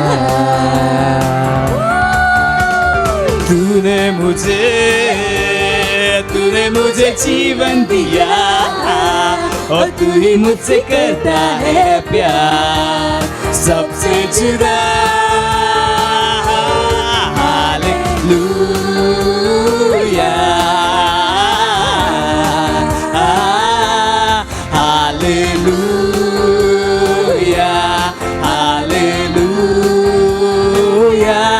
हालेलुया, हालेलुया, हालेलुया, हालेलुया, महिमा, महिमा। Praise the Lord. प्रार्थना करम जाके अपन हाथ के उठा सकीला। धन्यवाद तनी परमेश्वर हमनी से इतना प्रेम करे खातिर। धन्यवाद हमनी के ई अनुग्रह देवे खातिर कि हमनी के अपन भेंट रुआ तक लाओ तनी जा, और जैसे ही हमनी के देनी है जा, एकर बढ़ल फसल हमनी के ग्रहण करते जा। हम इन भेंट के ऊपर मल्टीप्लिकेशन के आशीष बोलतानी, राव राज के विस्तार खातिर। जितना लोग दिले बढ़न लो, उनका योग्यता बढ़त जाता, जो ना दे पाई रहन उनका भी योग्यता आवता, वो प्रेम के समझ आवता। और प्रार्थना के यीशु मसीह के नाम में मांगता नहीं, आमीन। Praise the Lord. तो जोर से ताली बजा सकीला यीशु मसीह खातिर। अनाउंसमेंट बा और हमने के अनुग्रह ग्रहण करनी जा, ना करनी जा पूरा हमने के अनुग्रह सुनत रही जा, हमने के अनुग्रह ग्रहण भी करते रही जा। और इस समय बा कि हमने के अनुग्रह के इस्तेमाल करी जा। Praise the Lord. चीज बा जो हमने के करे के बा, और हरे के करे के बा, कहीं कि हरे के करे के बा। अपना आप के अलग मत देखा, सही बा। रुआ भी चर्च है, हम भी चर्च है, और चर्च के बतावता कि यही काफी बा। बाकी तो चर्च के अपना आप करे के चाहिए। Praise the Lord. तो चर्च है, रुआ के पता होगा कि चाहिए का करे के बा। फिर भी हम बताओ तनी, सही बा ना? चाहे कि मान ली कि हम बड़ा चर्च बानी और हमरा के ज्यादा बता देवल गइल बा, और रुआ कहीं अपन बढ़ोतरी की ओर अग्रसर बानी। Praise the Lord. सही बा ना? एक दिन तो सब कोई बच्चा रहे, फिर बढ़त गई नहीं जा, तो हम रुआ से पहले समझ गए नहीं, फिर रुआ समझोता नहीं। Praise the Lord. ग्लोरी। तो सबसे पहला बा जो आत्मा हमनी के जीतले बानी जा, वो आत्मा के बना के भी रखे के बा। हम रुआ से कहले रही, हमनी के केवल आत्मा के जीते वाला नहीं जा, ओकरा के बना के भी रखे के बा। ई ना कि हमनी के सौतन से छोड़े नहीं जा और फिर सौतन खातिर वापस छोड़ देनी जा। समझ में आ गइल का?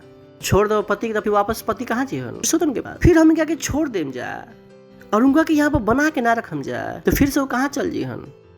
अंधकार के राज्य में। कहे कि अभी भी उनका प्रेम तो वहीं बा। चर्च, फिर क्रिकेट, रिश्तेदार शादी में ढिंचका ढिंचिका ये थोड़े बा कि दुनिया से बाहर निकल के आ गए तो दुनिया इनका अंदर से निकल गई बा। कितना की बात समझ में आई? 2 बाना कदम, एक इनका दुनिया से बाहर निकाल देनी और इनका अंदर के दुनिया अभी भी तो अंदर बा ना, अभी भी ढिंचका ढिंचिका बा इनका जाए के पूरा चांस बा। इनका क्या करे के बा? पकड़ के रखे के बा। Praise the Lord. रुआ के साथ भी हमने यही कर रहे हैं ना, कर रहे हैं रुआ भी डिंग डिंग डिंग डिंग थोड़ा बहुत काम करने की हमने के छेद बंद कर दें जाऊ, यहाँ पर पकड़ के रखनी जा। Praise the Lord, hallelujah. तो ये आत्मा है केवल जीते के नहीं खे, क्या करे के बा? ना के रखे के बा, जाके फॉलो अप करे के बा, इनका खातिर प्रार्थना करे के बा। अगला बा पास्टर के साथ हमने के पार्टनरशिप भी करें जा। टारगेट बा 31 मार्च तक 6000 रुपया देवे। कितना देवे के? अगर वो सेल लीडर बोलो तरन उनका के साथ सपोर्ट करी हर सेल के, बिना की हर सेल लीडर के, तो हर सेल बड़ा पैसा बा। 6000 बड़ा बा? बिल्कुल भी ना। वी आर ग्रोन अप, हमने के बड़ गुल बनी जा। पता बा कि चीज में का लागेला? पैसा। Praise the Lord, hallelujah. और ओकरा के देवे के अनुग्रह हमने के पास बा। ही आमीन। सही बा। हर सेल का देता 6000 31 मार्च तक पक्का। सही बा। दूसरा हमने के एक और बड़ा प्रोजेक्ट बा, वो बा हमने के 31 मई तक कुछ करे वाला बनी जाए रैप्सोडी के साथ बड़ा काम करे वाला बनी जाए। और वो बाकी वो फिगर हम रोक बाद में बताएं, फिर पहले हम रोल बता देता नहीं मालूम चलो कि फिगर सुन के दिल बढ़ जाए, वो भूल जाए अपन काम देख कि रोवा क्या कर सकीला। अभी बड़ा काम बा, बोल दे कि हमारा क्या करे के बा, रोवा क्या करे के बा। अभी हमने के पिछले महीने एक सेल 100 रैप्सोडी बटलन ना बटलन। अब का करे वाले बनी जाए? अनुग्रह के बढ़ावे वाले बनी, अनुग्रह के ज्यादा इस्तेमाल करे वाले बनी। अगला 3 महीने में मार्च अप्रैल और मई, अब से शुरू होके मार्च अप्रैल और मई अभी तक हमने के सेल तक आ देनी जा। सब रैप्सोडी खरीदनी और बटनी जा सेल की तरह के करता रहा। अब 3 महीना में हर आदमी सेल के हर आदमी का करे वाला बड़ा 200 रैप्सोडी खरीद के बांटे वाला बड़ा। कठिन बा? हेलो। उ रुआ के योग्य बनेले बड़न। का बनेले बड़न? का बनेले बड़न? योग्य बनेले बड़न। मत सोचम कि कि हम बच्चा बानी। अगर वो अपन अंदर काम करते हुए परमेश्वर की योग्यता के देख ले। Praise the Lord, hallelujah. सो का करे वाला बनी जा हमने के 200 रैप्सोडी। और एकरा भी रैप्सोडी का थोड़ा रेट भी अलग बा। वो कितना बा? 50 रुपए। यानी कितना देता एक आदमी? 10,000। बड़ा चीज बा। 3 महीने में कितना महीना में? हेलो, 3 महीना में एक आदमी कितना देता? 10। बड़ा तो नहीं है ना? योग्यता बड़ा बा। Praise the Lord. योग्यता एकरा से बढ़ के बा। तो 10 द टारगेट हमने कैसे ढूंढता नहीं जाए? 5000 लोग। तो हमने के 5000 पार्टनर चाहिए जो का करता रहा 200 रैप्सोडी खरीद के बांटता नहीं जाए। और 5000 इंटू 200 कितना हो गई? 10 लाख ना हो गई? 10 लाख। और ध्यान रखें फिर हमने के कर लेम जागर तो भारत के मालिक भी हमने के होखम। Praise the Lord, hallelujah. Praise the Lord. सही बा। बनी सब करे खातिर पक्का तो सेल में जाए, सेल लीडर हुआ के और बताई हन और हमने के काम के कर पाएम जा। इस सब हमने के खड़ा खप जा, परमेश्वर के धन्यवाद देम जा। परमेश्वर हम धन्यवाद देतनी और बच्चा लोग खातिर बड़ा हुआ अनुग्रह इनके जीवन में काम करता है यीशु मसीह के नाम में।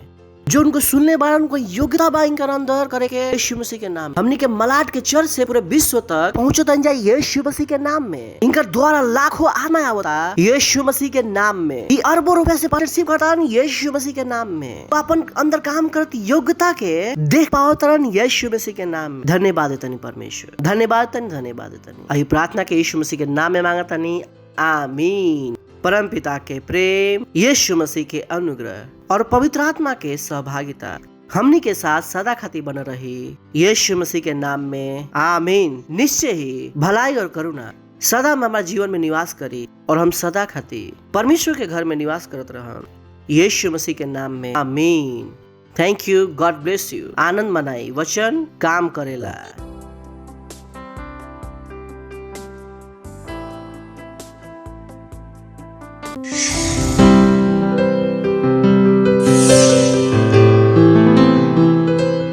Subscribe to our channel, hit the bell icon, like, comment and share.